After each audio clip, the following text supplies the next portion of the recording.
లెక్క తీసుకొచ్చి నా లెక్కనే ఇది కరెక్టు, నేను సత్యహరిచంద్రుని ఆయన పోతా పోతా ఆయన వారసుడిగా నేను పుట్టినా, నా లెక్కకు ఈరోజు బట్టి విక్రమార్క రేవంత్ రెడ్డి ఉత్తమ్ కుమార్ రెడ్డి చేసిన లెక్కకు పొత్తన లేదు, ఇది తీసి పక్కన పడేయండి అంటున్నాడు.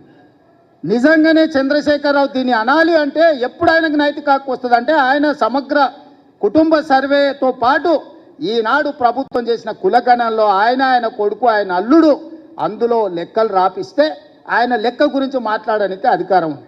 అసలు తెలంగాణ సమాజంలో జీవించే హక్కే చంద్రశేఖరరావుకు లేదు.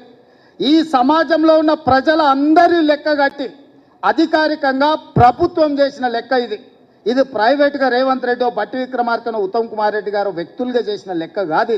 ఇది ప్రభుత్వం లెక్క, అధికారిక లెక్క. ఈరోజు లెక్క పక్కాగా ఉండాలని ఇల్లు తిరిగి ప్రతి 150 కుటుంబాలకు ఒక ఎన్రోలర్ను పెట్టి రోజుకి 8 నుంచి 10 కుటుంబాల లెక్కనే తేల్చి ఈరోజు స్పష్టంగా 3,54,00,000 పైచిలకు ఈరోజు లెక్క తేల్చినాం. వీళ్ళందరూ వాళ్ళ సమాచారాన్ని ఇచ్చినోళ్ళు, వాళ్ళందరూ జనజీవన స్రవంతిలో ఉన్నోళ్ళు. ఇప్పుడు 16 లక్షల పైగా జనాభా జనజీవన స్రవంతిలో లేరు.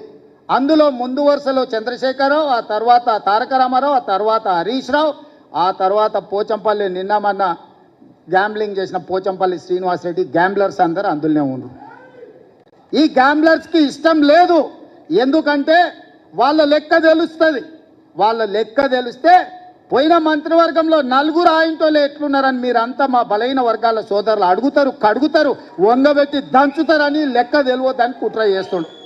ఇక మా దాంట్లో మా అమాయక సోదరులు 75 ఏళ్ళ తర్వాత ఒక లెక్క పక్కాగా మనం చేస్తే దాన్ని అర్థం చేసుకోకుండా ఈ లెక్క తప్ప అని అంటారు. ఈ లెక్క తప్ప అంటే మళ్ళీ మొదటికి వస్తుంది. అంటే ఇక మీ జీవితంలో ఈ లెక్క రావద్దని చంద్రశేఖరరావు ఏదైతే కుట్ర చేస్తుండో మీరు కూడా తెలియకుండానే ఆ కుట్రకి సహకరిస్తారు.